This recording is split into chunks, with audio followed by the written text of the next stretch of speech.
ഒരാശയക്കുഴപ്പമില്ല. ഇത് ഞങ്ങളുമായിട്ട് ഡിസ്കസ് ചെയ്ത ശേഷമാണ് ഇങ്ങനൊരു തീരുമാനം എടുത്തിട്ടുള്ളത്. ഞങ്ങൾ കഴിഞ്ഞ ഒരാഴ്ച മുമ്പ് ആലപ്പുഴ വെച്ച് സമ്മേളനം ഉണ്ടായിരുന്നു, ഞങ്ങളുടെ മീറ്റിംഗ് ഉണ്ടായിരുന്നു. ആ മീറ്റിങ്ങിൽ വെച്ച് വളരെ വ്യക്തമായി എടുത്തിട്ടുള്ള തീരുമാനം അത് ഇപ്രാവശ്യം BDJSന്റെ സ്ഥാനാർത്ഥി മത്സരിക്കേണ്ട കാരണം പഞ്ചായത്ത് ഇലക്ഷനിൽ ഞങ്ങൾ അതിൻ്റെ ഇലക്ഷൻ വർക്കുമായിട്ട് ബന്ധപ്പെട്ട് ഞങ്ങളുടെ പഞ്ചായത്ത് കമ്മിറ്റികളും നിയോജകമണ്ഡലം കമ്മിറ്റികളും ഒക്കെ പുനഃസംഘടനയൊക്കെ നടന്നുകൊണ്ടിരിക്കുന്ന സമയമാണ്.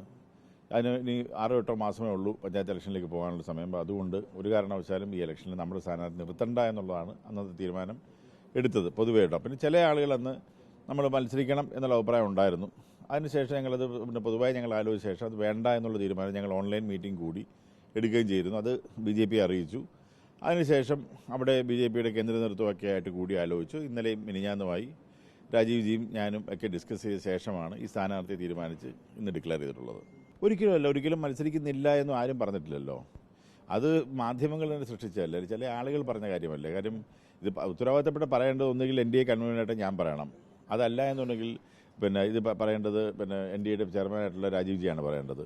അദ്ദേഹവും പറഞ്ഞിട്ടില്ല, ഞാനും പറഞ്ഞിട്ടില്ല. അങ്ങനെ പറയാത്തൊരു കാര്യത്തെക്കുറിച്ചിട്ട് ഒഫീഷ്യലായിട്ടല്ലാത്ത ആരെങ്കിലും എന്തെങ്കിലും പറഞ്ഞിട്ടുണ്ടെങ്കിൽ അത് തെറ്റാണ്. അത് ഇന്നിപ്പോൾ ബോധ്യപ്പെട്ടല്ലോ. നാളെ നോമിനേഷൻ കൊടുക്കുകയാണ് 11 മണിക്ക്. ഞാനും പോകുന്നുണ്ട്, അതിൻ്റെ കാര്യങ്ങളൊക്കെ നടക്കുകയാണ്. അങ്ങനെ BDJS ഇപ്പോൾ ആരും പുറത്താക്കിയതല്ല. ഒരാൾ പോയി ജോയിൻ ചെയ്യാൻ വേണ്ടി ചെന്നിരുന്നു. അവർ പക്ഷേ BJP എടുത്തിട്ടില്ല. ഒന്നുമില്ല, അവരെടുത്തിട്ടില്ല ഒന്നാമതെ.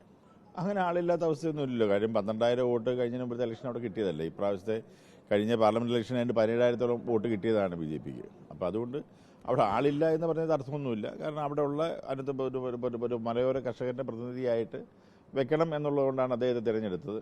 അതുകൊണ്ട് അത് മാത്രമേ ഉള്ളൂ. അല്ലാതെ സ്ഥാനം വയ്ക്കണമെന്നുള്ള ഇഷ്ടംപോലെ BJPയുടെയും BDJSന്റെ സ്ഥാനാർത്ഥികൾ അവിടെ ഉണ്ടായിരുന്നു. അത് വേണ്ട. പൊതുവായി ഞങ്ങൾ ആലോചിച്ച ശേഷം ഒരു മലയോര കർഷകനായിട്ടുള്ള ഒരാളെ തന്നെ ലോക്കലായിട്ട് വെക്കണം എന്നുള്ള തീരുമാന അടിസ്ഥാനത്തിലാണ് ഇദ്ദേഹത്തിൻ്റെ നേര് വരികയും അത് അംഗീകരിക്കുകയും ചെയ്യുകയുണ്ടായത്. തീർച്ചയായും അത് കഴിയുമെന്ന് തന്നെയാണ് ഞങ്ങൾ പ്രതീക്ഷിക്കുന്നത്. കാരണം അതിനുള്ള വർക്കുകൾ കംപ്ലീറ്റ് നമ്മൾ വളരെ സജീവമായി ചെയ്യുന്നതിനുള്ള ഒരു മാപ്പ് ഞങ്ങൾ നാളെ ഉണ്ടാക്കുന്നുണ്ട്. അതിനുശേഷം എൻ്റെ വർക്കുകളെല്ലാം ഫുൾ സ്വിങ്ങിൽ പോകുന്നതായിരിക്കും. നില മെച്ചപ്പെടുത്താനുള്ള ശ്രമമാണ് ഞങ്ങൾ നടത്തുന്നത്. കാര്യം എല്ലാ സമുദായത്തിൻ്റെ വോട്ടും BJPക്ക് ആവശ്യമാണ്. അപ്പോൾ അതുകൊണ്ട് തന്നെ എല്ലാ സമുദായത്തിലുള്ള ആളുകൾക്കും അത് പ്രാതിനിധ്യം കൊടുത്തുകൊണ്ട് തന്നെയാണ് കാര്യങ്ങൾ മുഴുവൻ ചെയ്തുകൊണ്ടിരിക്കുന്നത്. അത് തീർച്ചയായും ഞങ്ങൾ പ്രതീക്ഷിക്കുന്നുണ്ട്.